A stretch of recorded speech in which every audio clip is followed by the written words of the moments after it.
The state of Vermont is proud of its farms, its farmland, and its farmers. But when a farm pollutes nearby water supplies, residents find that farms get different treatment, too. If we were having a water issue because we had a gas station next door that had a gas leak, obviously something happens really fast. But it's just not even being addressed.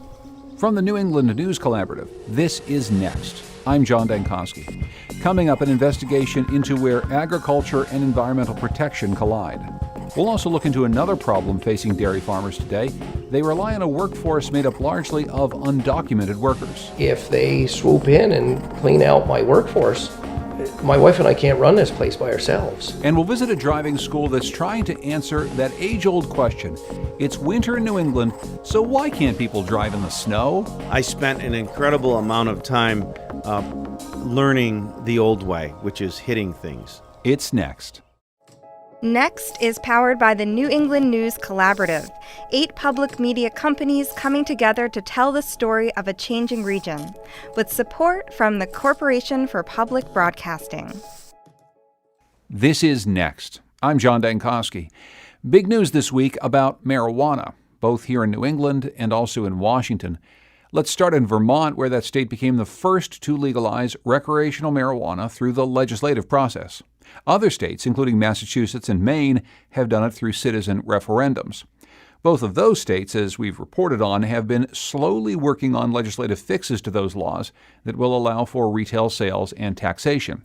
Now, Vermont's bill doesn't do that yet, but Lieutenant Governor David Zuckerman hopes the state will put a system in place to regulate and sell the drug. The legislative system is catching up with the public, and people are getting over the hurdle of this is an absolute evil that doesn't exist, and somehow by supporting this, we're bringing it into existence, and more a recognition of the reality that's already out there in Vermont, and that we now have to move forward with a complete conversation.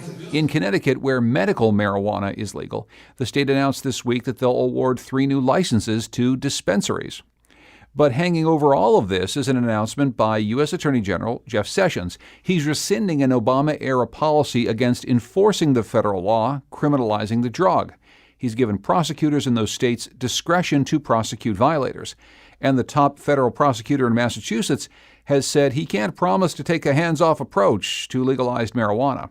So where exactly does this leave people who want to use the drug legally, either for recreation or for medicine? Kate Murphy's a cancer patient who sought relief from the nausea of chemotherapy. She found it in medical marijuana for more than 4 years. A 2017 study in Washington state, another state where cannabis is legal, even without a prescription, found that a quarter of cancer patients use pot to help with physical and psychological problems. As Karen Weintraub from WBUR reports, large numbers of cancer patients in Massachusetts are also turning to cannabis, but there's a stunning lack of medical supervision over the type and the dosage they're using.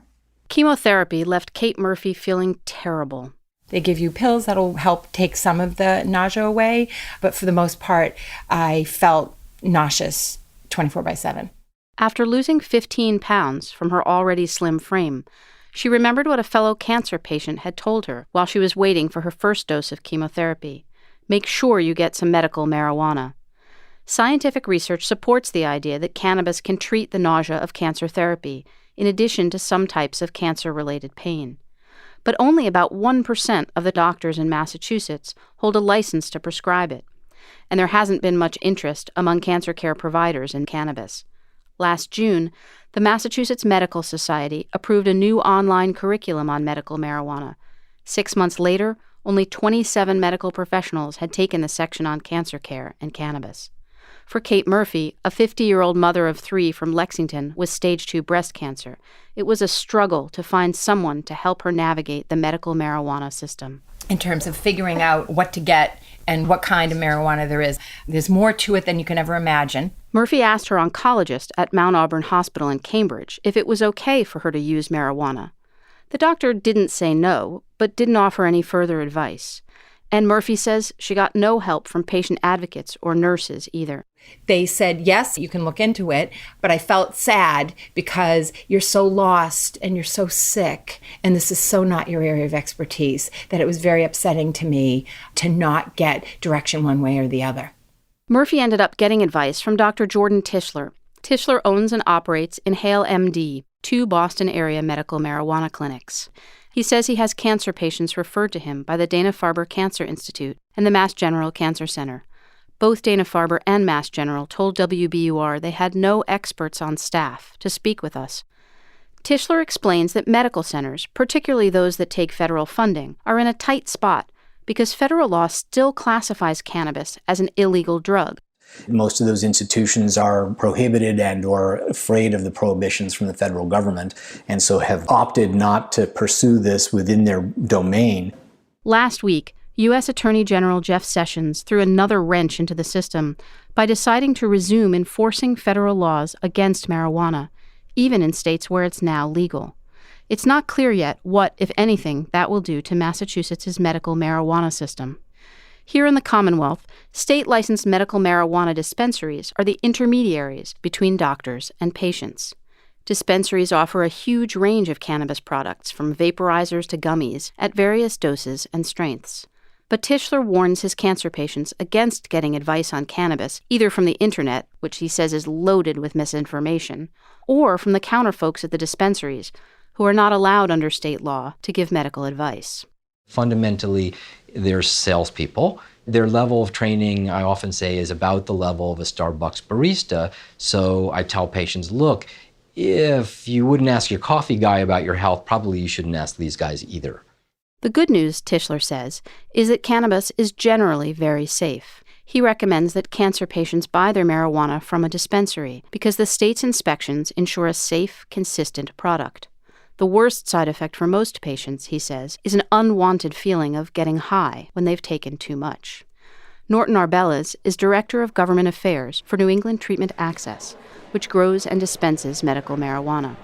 At the Netta Dispensary in Brookline, housed in an old bank building, Arbelas says his staff's goal is to educate patients, in part by offering anecdotes from previous patients' experiences. We're not here to give medical advice. We're here to educate people about our products, and certainly the information that the physician gives is paramount. What we can say is we have heard from other patients that a particular modality, such as a vaporized or a topical or a pill form, has helped this particular type of condition. And Arbelas says that medical marijuana's relative safety means patients can afford to be a little imprecise about the kind of marijuana they use and how much they get. There is some room here for the patient themselves to experiment and to see what works particularly for them. In the end, that's what Kate Murphy did, experiment. She tried a few joints and smoked a few times with a pipe. She spent a total of $700, none of it covered by insurance, including Dr. Tischler's out-of-pocket fee, a $50 state license, and the cost of the cannabis. But Murphy says just a few months of occasional smoking made a big difference. For the first time in probably, 6 months. So I could eat. My husband remembers he came home and I was actually up instead of lying around thinking about how sick I felt all the time. But I was up and cooking, which was not anything that, that I had done since I hadn't felt well. Murphy stopped smoking when her chemo ended a year and a half ago. She's now cancer-free. She says she wishes patients didn't have to work so hard to get the information they need about medical marijuana. And she has no regrets about having used it herself.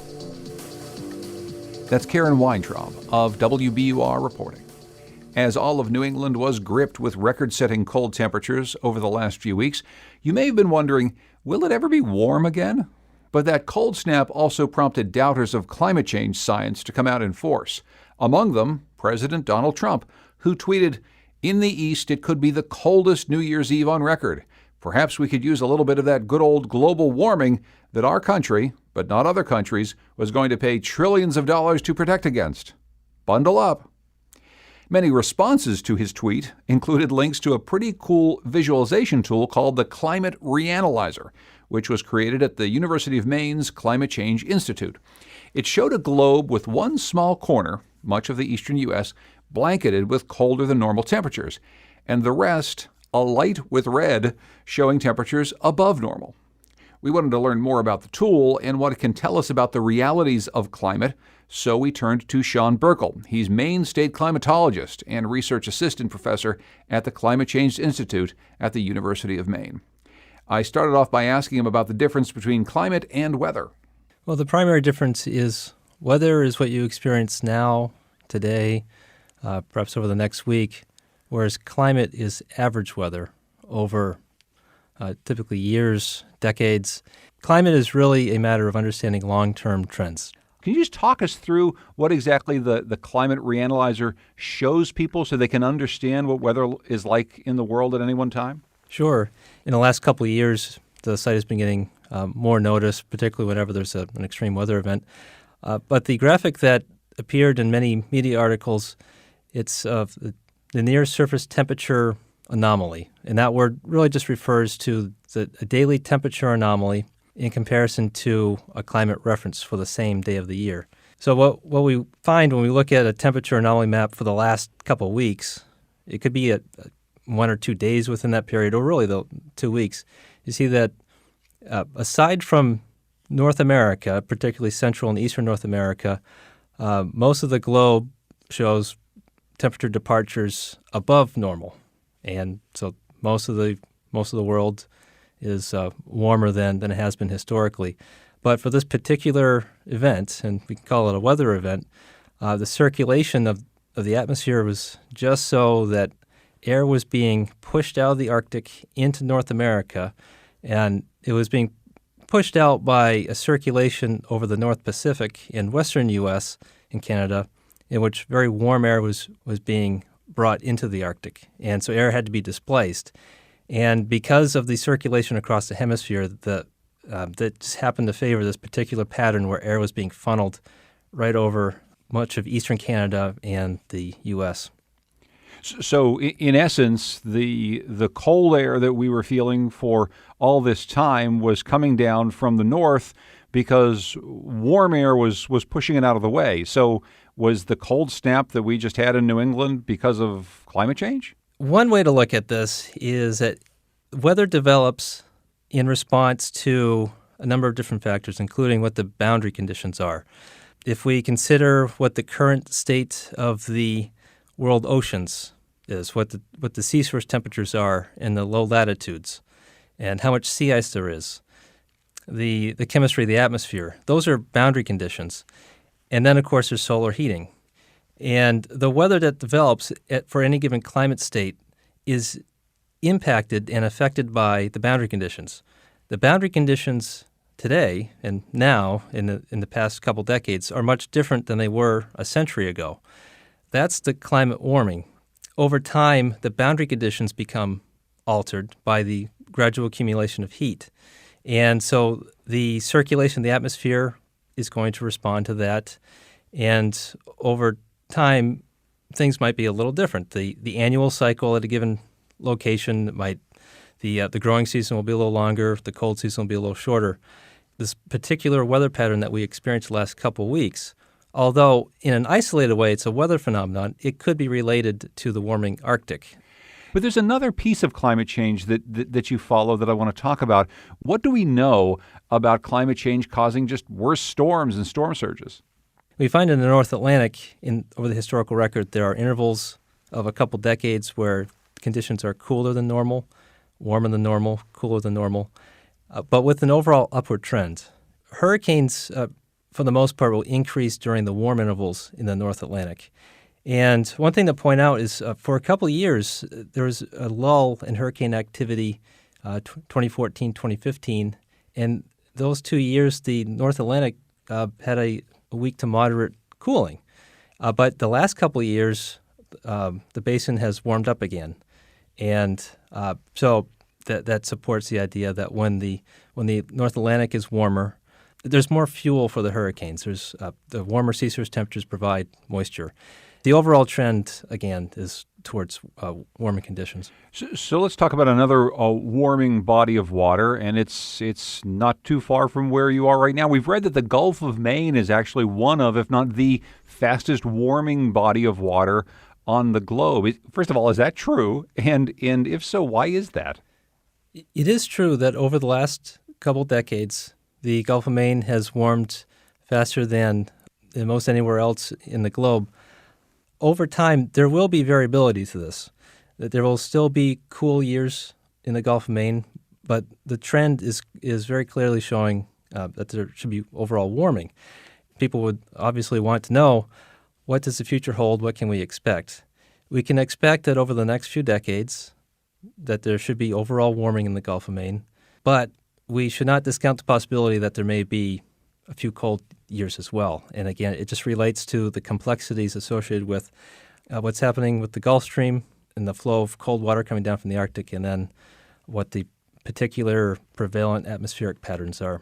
Sean Burkle's research assistant professor at the Climate Change Institute at the University of Maine, and he's Maine state climatologist. Sean, thanks so much for joining us. I really appreciate it. Great. Thank you, John. Want to learn more about ice cover, temperature trends, and even a weather outlook for the week? Well, you can check out the Climate Reanalyzer at nextnewengland.org. Coming up, what happens when farm waste gets into well water? It's complicated, and it's next.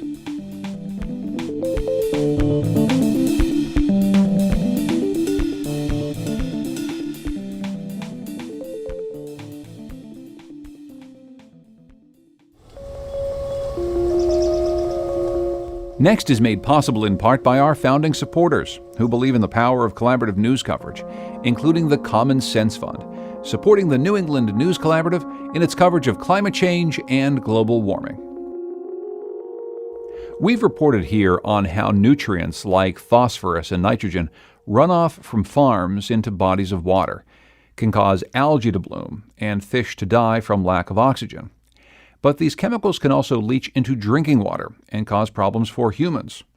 One such contaminant is nitrate, a nitrogen compound found in manure and fertilizer. Nitrate in drinking water can be fatal for babies who drink it, and it can be carcinogenic. 4 years ago, nitrate from manure in Sutton, Vermont, contaminated public drinking water there. All the residents on the water system got a written alert. Drinking water contamination alert, Sutton Water System. Levels of nitrate above drinking water standards. Do not give the water to infants or prepare infant formula or juice with the water. That's the voice of Ellen Pardoring with the Vermont Agency of Natural Resources. She says the federal government required that her department send out that notice. That's because the farm's runoff contaminated public drinking water. But 40% of Vermonters have private drinking wells. And when farm runoff contaminates those wells with nitrate, the government body tasked with enforcement, in this case the Agency of Agriculture, says it can't notify the community. This was one of several disturbing facts that Vermont Public Radio's Emily Corwin uncovered in her investigation into nitrate contamination in private wells. Emily is VPR's investigative reporter and editor. Emily, welcome back to Next. Hi, John. How are you doing? Doing well, and thanks for joining us with this story. So we've said that 40% of Vermonters use private well water. How often are those wells tested? Right.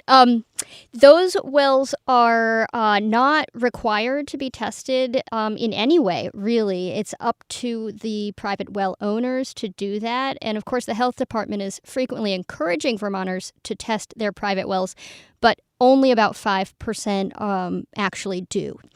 However, people who live right next to farms or on farms, they've got a slightly different situation because the Agency of Agriculture is actually going out and asking them permission to test their wells in the hopes of being able to understand pesticide and other farm runoff, and also in order to try to address it.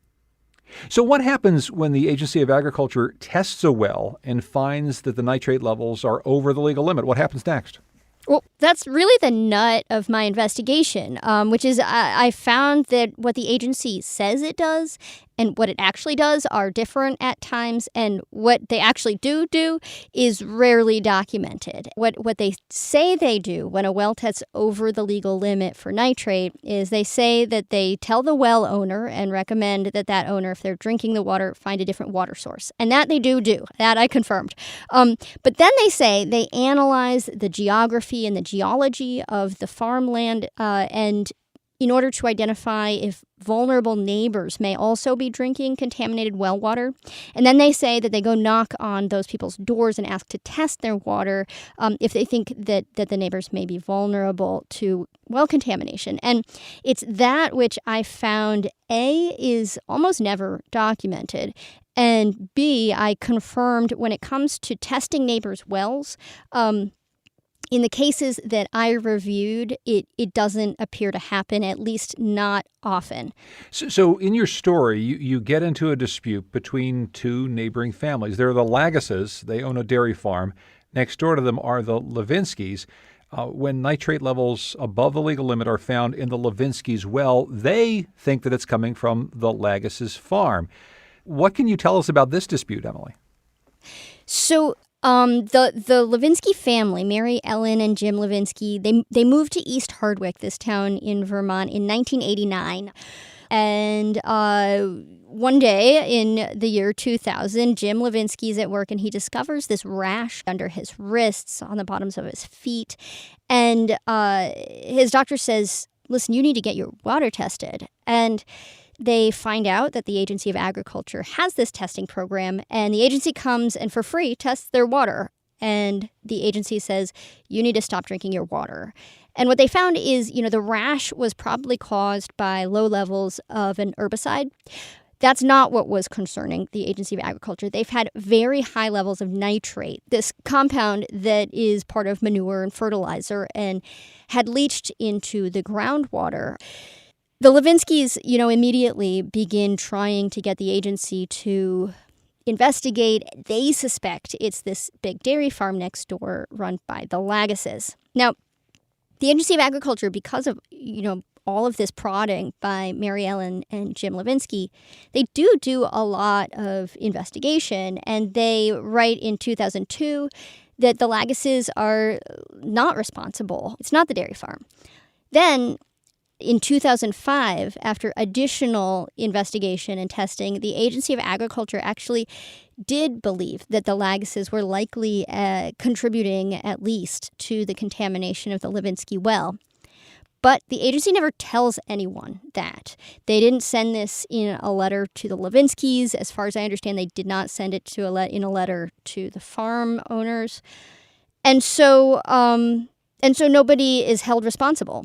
So at one point, Emily, you find that the Lagases farm may well be responsible for some of the contamination, and that's something that the department has actually investigated.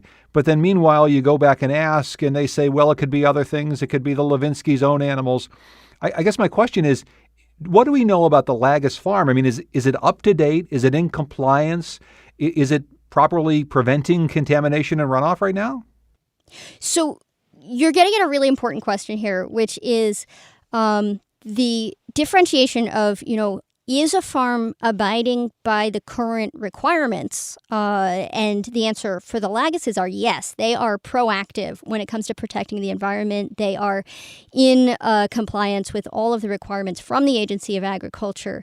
But then there's this other question, which is what happens if a farm is contaminating even though they're in compliance? And that is what the Levinskys believe is happening with their water is they believe the Lagases, even though they're in compliance, they're still spreading the fertilizer, the manure on cornfields, and the cornfields, they believe may not be able to absorb it, and the nitrate may yet be leaching into their water.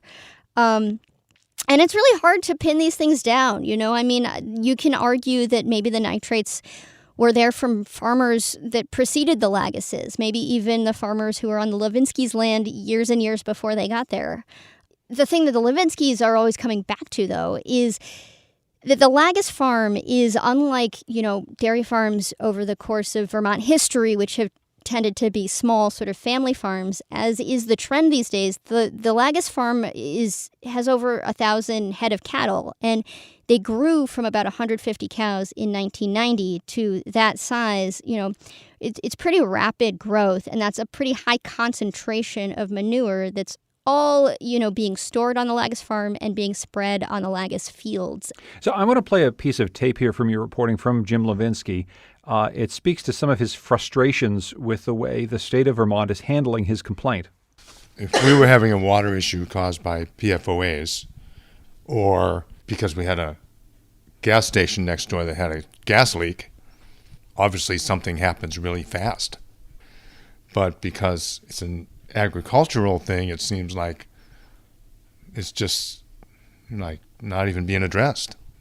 PFOA in New England has been, related to the ChemFab, also the St. Gobain. It's one company bought the other.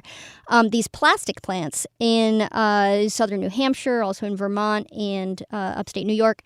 And, in those cases, it was likely air pollution from manufacturing that led to these compounds getting into drinking water. And, especially in Vermont, the state has been very proactive in, suing St. Gobain, in getting funds to remedy it. They were, very quickly in both Vermont and New Hampshire found ways to get people alternative drinking water, on the company's dime. And so Jim Levinsky is right. I mean, when an industry, what we think of as typical industries, pollute, there in Vermont is a very different reaction than when farms pollute. When they actually do find contamination, I mean, how exactly are these standards being enforced? Enforcement is an option, but it's a choice for the Agency of Agriculture. When they discover that a farm is contaminating groundwater, they do not have to do anything. I was shocked to learn that the section chief at the agency who's responsible for sort of initiating, collecting the data and distributing it on nitrate contamination, he was actually misinformed about the law. I overheard this exchange between him and his boss, which I want to have you play. So Kerry Jaguar is the section chief I'm talking about, and his boss, Jim Leland, were both in a room with me. And Kerry Jaguar was trying to tell me if a farmer doesn't violate these other practices, the agency's hands are tied. So here's the bite. If it's my well that's been tested and you let me know there's nitrate in it, the agency can't impose a remedy. But we could impose a remedy, but if it's some of these folks, Jim, if they choose not to do anything. What it really does is it prioritizes that for further sampling, right? We're going to continue to look. But it sounds like if it's over a standard, we're not going to walk away from it and just say good luck. We don't do. Okay, so I feel like I'm getting slightly mixed messages here. That we don't do.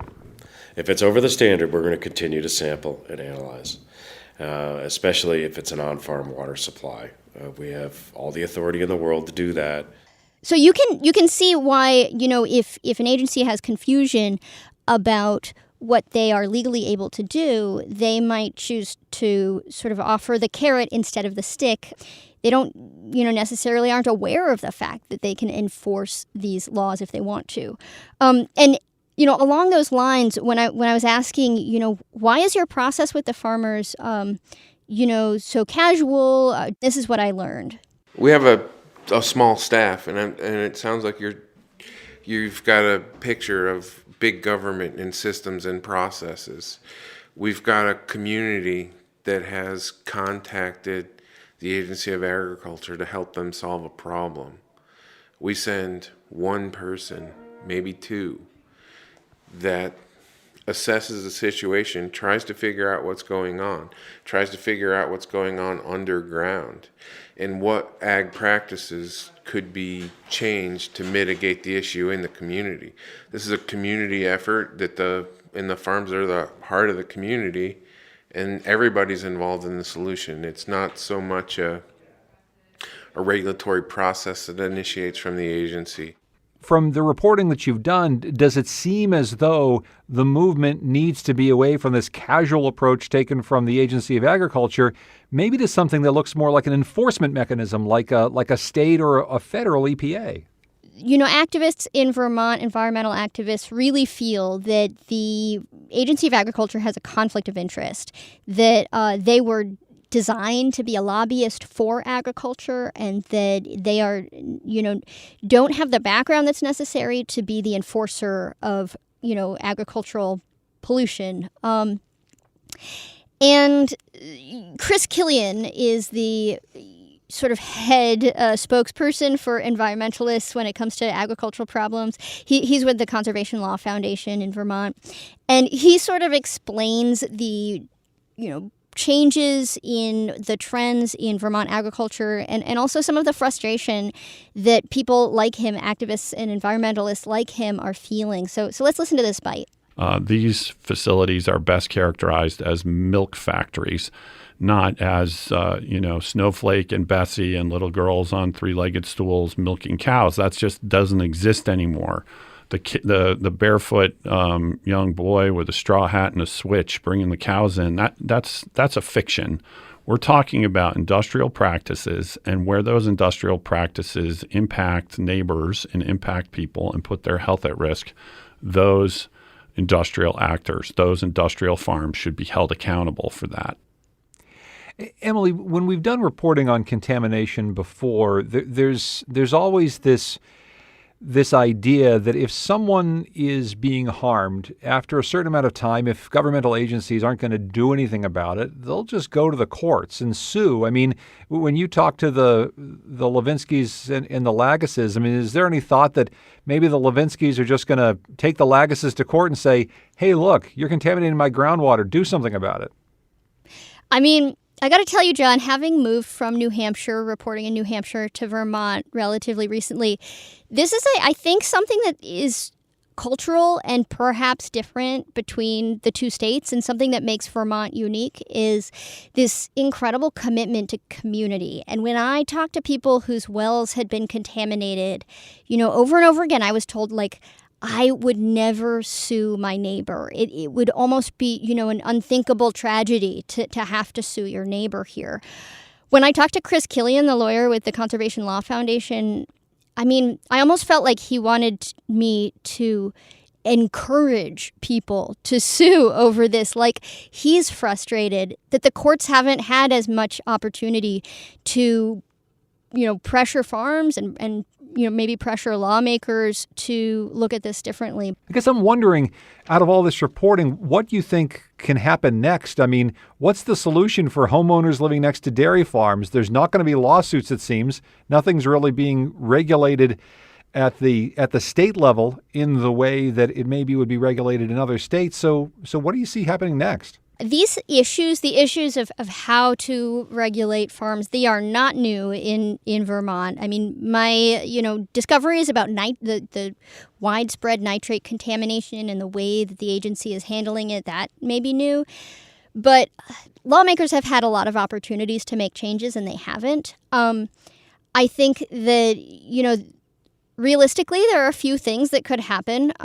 There could be stricter manure spreading rules. Right now, there are rules about how much manure you can spread on cornfields when you're growing corn to feed your animals. They could be stricter, and that might help. There could be, some effort to try to make it more economically beneficial, or rather economically viable, to pasture graze your cows. Right now, it's a matter of economies of scale. It's a matter of trying to compete with, other milk prices that keep people from pasture grazing animals. You need a lot more pasture per animal that way, but it probably would reduce a lot of the contamination issues that we're facing. So that's sort of a harder nut to crack, that one. And and then there's the even harder nut to crack, which is convincing Americans to spend more on food, which we don't like to do, but buying pasture grazed organic milk, it's expensive, but it does probably make a difference to the environment. Emily Corwin is VPR's investigative reporter and editor. You can read more on her investigation at nextnewengland.org. Emily, as always, good to talk with you. Thanks so much for joining us. Nice to be here. We're going to stay on the farm now to grapple with another issue that's worrying those in Vermont's dairy industry. Several thousand migrant farm workers, many undocumented, do much of the hard work on the state's farms. But there's been a new anxiety among those workers and the farmers who employ them since sweeping changes to immigration policy made by President Trump 1 year ago. For the first time since 2010, arrests and detentions by the U.S. Border Patrol increased in Vermont, New Hampshire, and northeastern New York last year. John Dillon went to a recent gathering of Mexican workers in Middlebury to find out how life has changed in the first year of the Trump administration.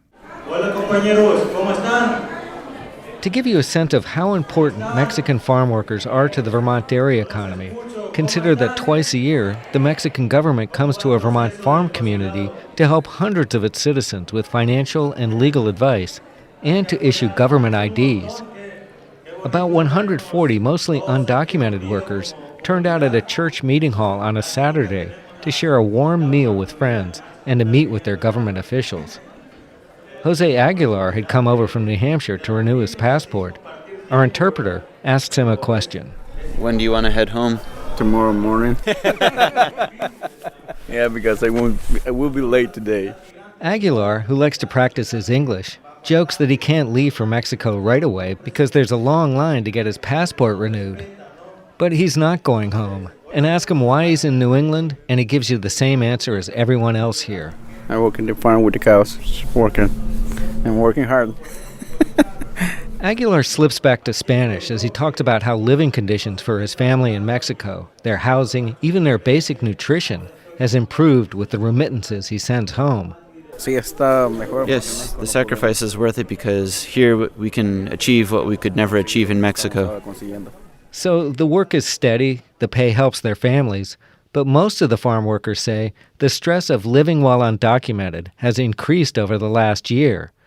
Felipe works on a large dairy farm with about a dozen other Mexicans in western Vermont. Yes, because with Trump's immigration laws, one walks around with a bit more fear and is a bit more nervous to leave the house and go out. Chronic stress and anxiety definitely has a direct correlation to poor health outcomes. Julia Doucette is a nurse with the Open Door Health Clinic in Middlebury, and she's here at the mobile consulate to offer free health screenings for the farm workers. Doucette says the clinic recently surveyed about 100 migrant workers to gauge their current level of stress over the past year. And we found that pretty much 80% of the people that we interviewed felt either more scared or a lot more scared, more anxious or a lot more anxious about going out in public places and doing social events, and they were somewhat more scared to leave the farm to access health care as well. All right, well, I can show you what the problem is. All right. On a farm with sweeping views of the Adirondacks to the west and the Green Mountains to the east, dairy farmer Rob Hunt is focused on a broken piece of machinery, but he's also concerned about the future of his workforce. For me, I work with these guys every day. And, I know where they're from. I know how many kids they have. I know a lot about them. So I'm concerned about what happens to them, their safety and security. But also, if they swoop in and clean out my workforce, my wife and I can't run this place by ourselves. So the concern is real. Hunt says the best solution would be some sort of guest worker program that would allow people to be here legally. He says he pays his workers as much or more than Americans if you include the housing, TV, utilities, and transportation he provides. But he can't find U.S. workers. There's always a shortage of American labor on farms. Our day starts at 2:30 in the morning, and that eliminates about 75% of the American population right there. Add the fact cows have to be milked 365 days a year in conditions that are often hot, cold, muddy, or smelly. And that pretty much eliminates the last 5% of the American population. Jose Aguilar, who's been waiting for his new passport at the Middlebury Mobile Consulate, agrees. It's hard because sometimes we need to work in the nights, and it's kind of, some Americans, they can do that. It's a lot of hours, like 12, 14 a day. Sometimes you have a day off. Yeah, I think they can do it for a few days, but after that they won't be broke up. So that's funny, but this is true. Yeah. Aguilar, like farmer Rob Hunt, would also like to see Mexican workers be able to come here under a guest worker permit. That way, he could travel back and forth to Mexico without concern to see his family. He says if he could talk to people making the immigration laws, he would tell them that most immigrants are not criminals or bad people. They just want the opportunity to support a family and live a normal life. That's VPR's John Dillon reporting. Coming up, we'll get behind the wheel with some nervous teens as they learn to drive on the ice and snow. It's next.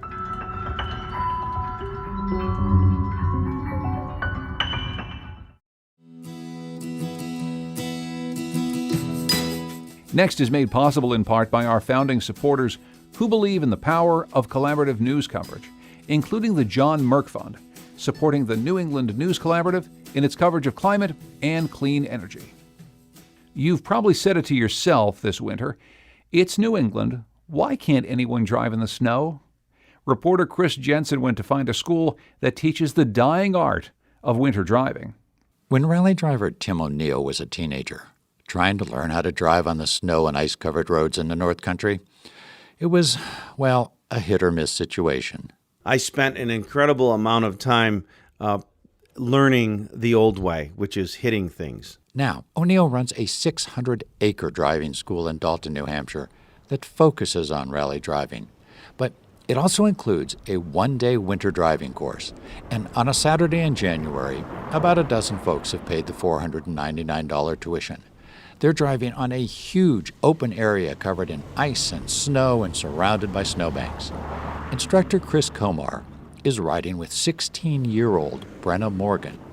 At 30 miles per hour, Komar plans to tell her to brake and swerve around a make-believe moose. At the last moment, he'll tell her whether to go left or right. What was that about? Don't like this. Okay, go, go, go. That's fast enough. Stop. Go right. Turn back. Counter steer, a little bit of gas. Good. Right? So it was pretty responsive, right? It's hard to let go of a teenager and just let them be on these roads. That's Francine Morgan, Brenna's mom. She's a new driver, and, that worries me, and want to make sure that she has all the tools in the toolbox to keep herself safe. Chief Instructor Travis Hansen says his goal is to make sure people stay out of trouble. The class starts with the right tires. We'd say that an all-season tire sucks in all seasons, right? But the focus is being smooth with the steering, gas, and brakes. Tires have far less grip on snow than dry pavement, and accelerating or braking too hard reduces the grip further. It can cause the car to slide. Here's how rally school owner Tim O'Neill describes it. It's sort of like walking on the ice. You take smaller, little tiny steps, and you're much more gentle. You don't try to run on the ice. Students also learn about using the brakes and the gas to shift the weight of the vehicle to the front or the rear tires to get grip where it's most needed. And when the car starts sliding, they're told to look where they want to go, not at what they're afraid of hitting.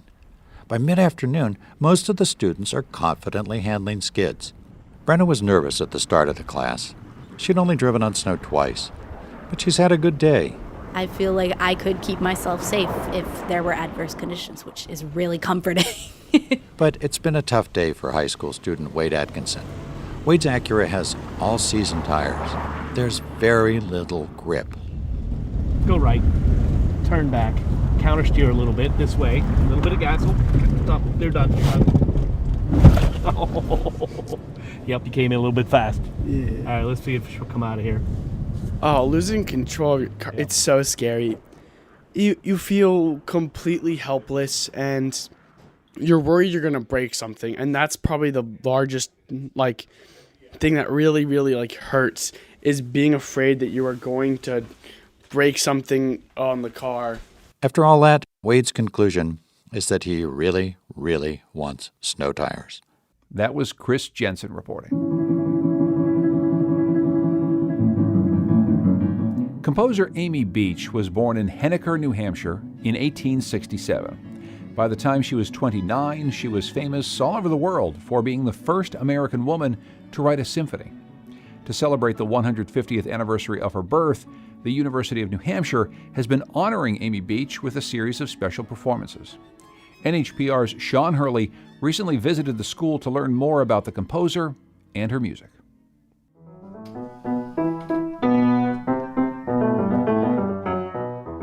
As two student pianists rehearse Amy Beach's piano duet, The Brownies, across the hall from her office, UNH music professor Peggy Watts begins to tell me about the composer. Beach was born in Henniker. She was the only child.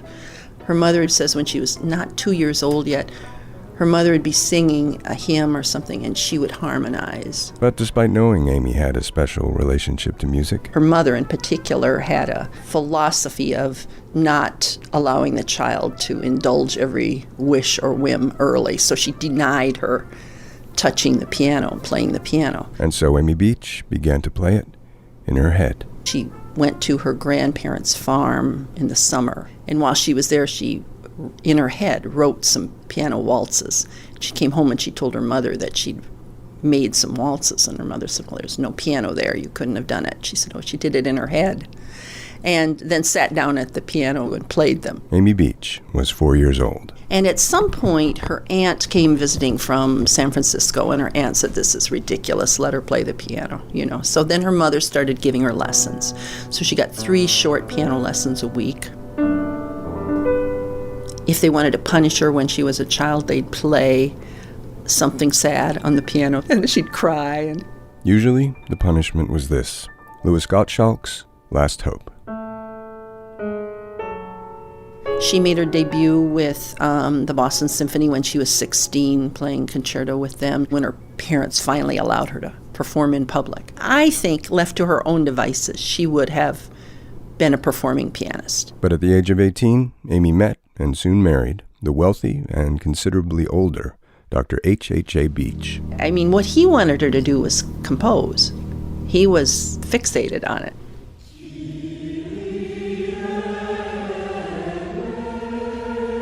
And so, Amy Beach began to work on her Mass in E-flat major.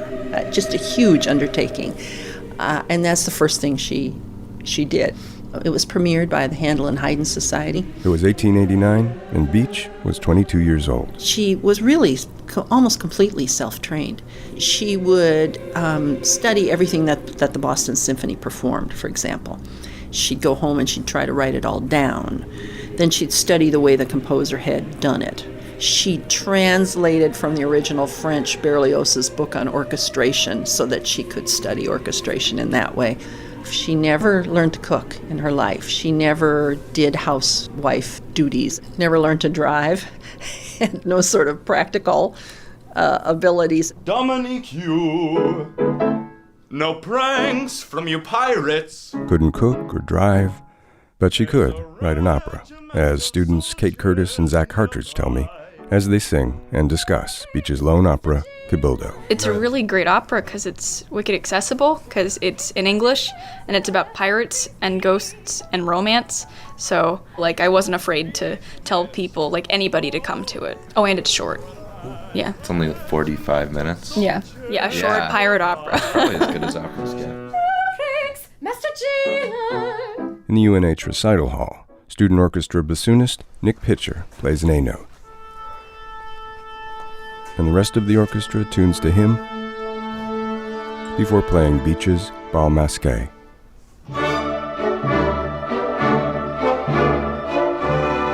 A tricky piece, Pitcher says. The melody is written lightly and the accompaniment is written heavy, so we had a lot of troubles with that when we were going through really knowing who had the melody where and what to bring out and stuff. The difficulty with Bal Masqué, Peggy Watts tells me, is that Beach wrote it originally as a piano piece. She only later orchestrated it to prepare herself for writing the Gaelic Symphony, the first ever symphony written by an American woman.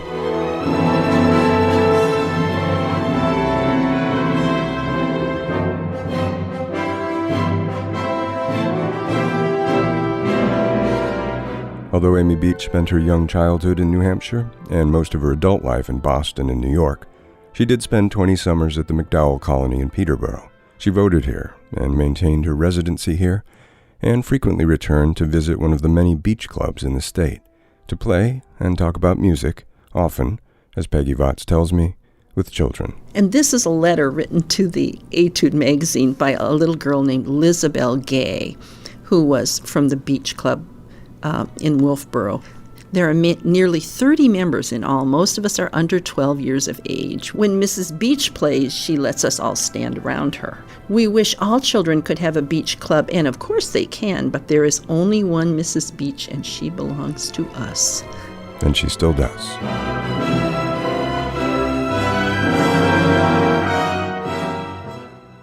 That's New Hampshire Public Radio's Sean Hurley reporting. Next is produced at WNPR by Andrea Maraskin. The executive producer is Katie Tolarski. Production help this week from Rich Tozier and Mark Degon. Our theme music is by composer Todd Merrill. You can hear more of his music at toddmerrill.com. Thanks also to Goodnight Blue Moon for their song, New England. The New England News Collaborative is funded in part by the Corporation for Public Broadcasting, with support from the Melville Charitable Trust, and it's powered by WBUR Boston, Vermont Public Radio, New Hampshire Public Radio, Maine Public Radio, Rhode Island Public Radio, WSHU Public Radio Group, New England Public Radio, and WNPR.